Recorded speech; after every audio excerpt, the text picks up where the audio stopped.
ஒரு முக்கியமான விஷயம் பற்றி பேசலாமா? லோன்லினஸ். இது வந்து ஒரு ஒரு பயங்கரமான அடல்ட்ரேட்டடான ஒரு வேர்ட் ஆக்சுவலா.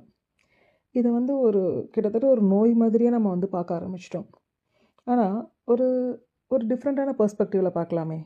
முந்தின காலத்தில தான் யார் அப்படின்றத அறியறதுக்கு, ஒரு தனியா ஒரு பிளேஸ்க்கு போய் தான் போய் உட்கார போனாங்க. ஒரு புத்தரா இருக்கட்டும், இல்ல மெனி செயின்ட்ஸ். அவங்க வீட்ட விட்டு தனியா ஒரு இடத்துல போய் உட்கார்ந்து, அப்பந்தான் வந்து அவங்க யாருன்றத வந்து உணர ஆரம்பிச்சாங்க. இன்னைக்கு காலகட்டத்தில அந்த மாதிரியான சூழ்நிலைகள் அமையலனா கூட, மோஸ்ட் ஆஃப் த பீப்பிள் சிச்சுவேஷன்ஸ்னால நம்ம வந்து ஒரு லோன்லினஸ்ல தான் இருக்கோம்.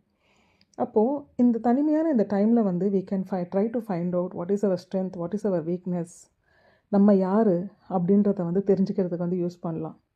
இன்ஸ்டெட் ஆஃப் ஃபோக்கஸிங் நான் லோன்லியா தனிமையா கஷ்டப்படுறேன்னு சொல்றதுக்கு.